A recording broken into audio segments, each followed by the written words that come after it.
And good morning. You're flying the very unfriendly skies with Tironan. And today we have the Yak 15 out.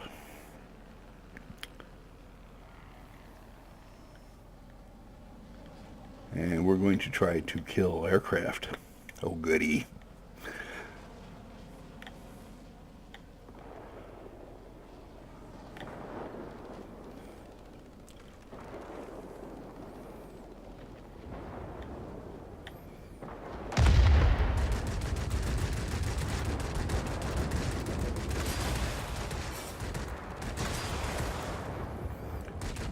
Now, if you had a singular complaint about the Yak, it will be its lack of firepower,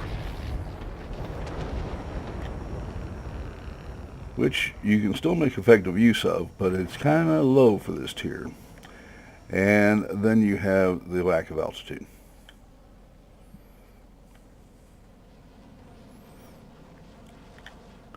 Which is pretty marginal.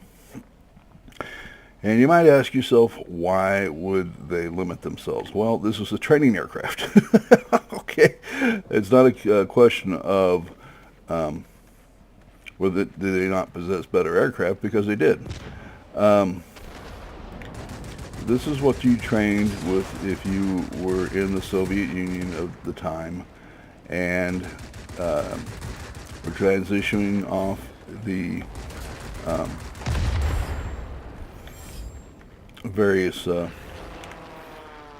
single engine, piston engine fighters of the time. And by the way, they're not alone in that. There are very capable fighters, trainers out there to this day.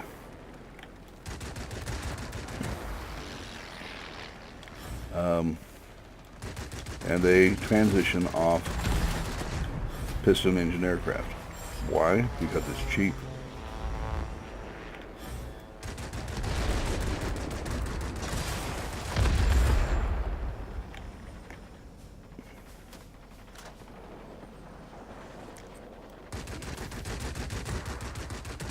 And what do you mean, Tier? Well, the cost of running any aircraft per hour of flight is just staggering.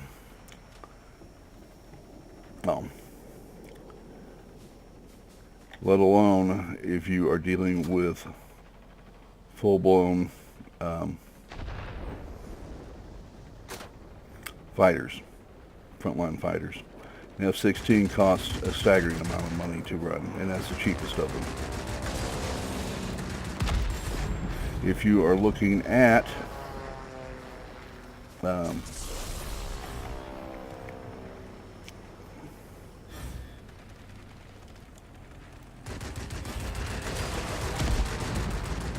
an F-15, or you are looking at a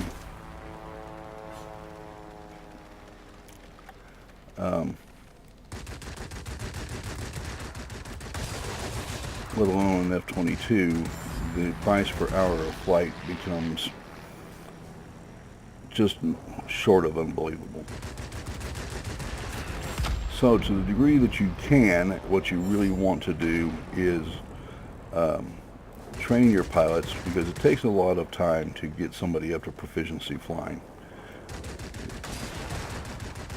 It's not enough to be a naturally gifted pilot, and those animals do exist, but there's a lot of things that are counterintuitive about flying, and you've got to get your pilot up to overcoming that. And the management of modern fighter aircraft is quite a learning curve. And as a lot of people have found, to their dismay, it's not the aircraft.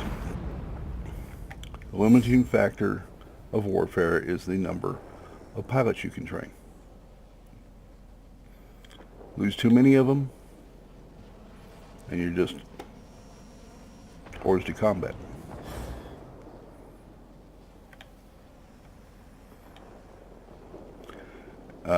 Japan and Germany, both vastly underestimated the number of pilots it would take to do to continue the war.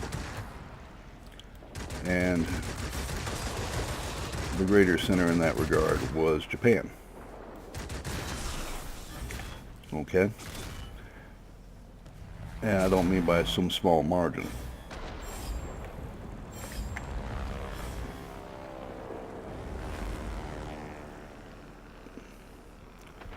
And things like the Bushido Code and this, that, and the other thing kind of worked against them.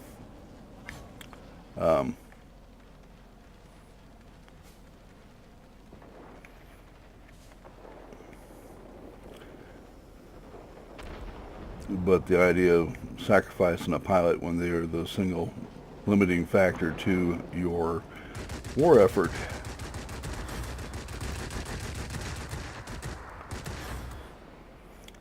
is, I don't think they understood, and then by the time they did understand, it was too late.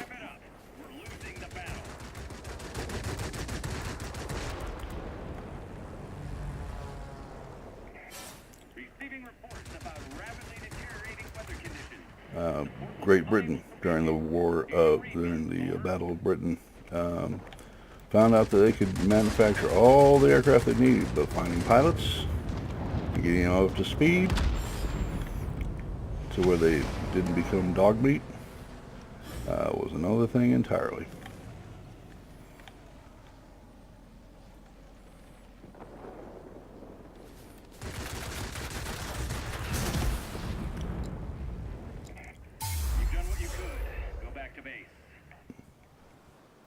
I love being rammed.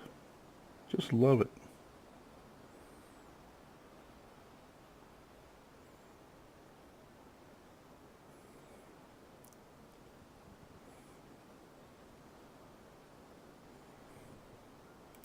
Okay, so I think I did what I was supposed to do there.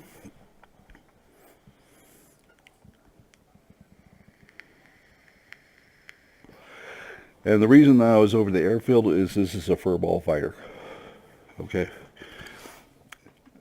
It is meant to get in there and destroy other aircraft at close range and turning battles. And that's exactly how we used it. So let's take a look at what we did. Pretty good points, pretty good silver.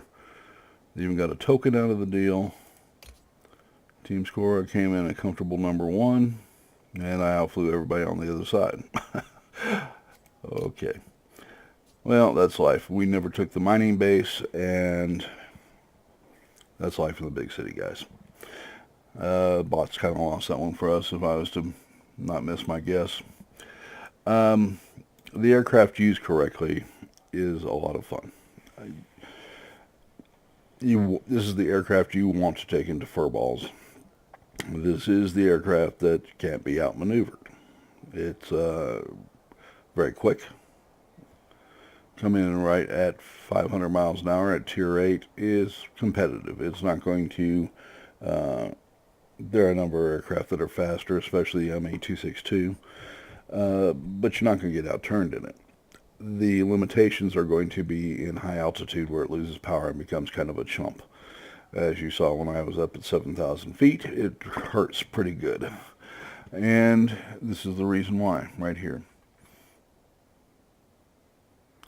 3.9, let's say 4,000 feet is your limitation, which means you can get to 6 pretty comfortably. After that, it really starts lacking in engine power.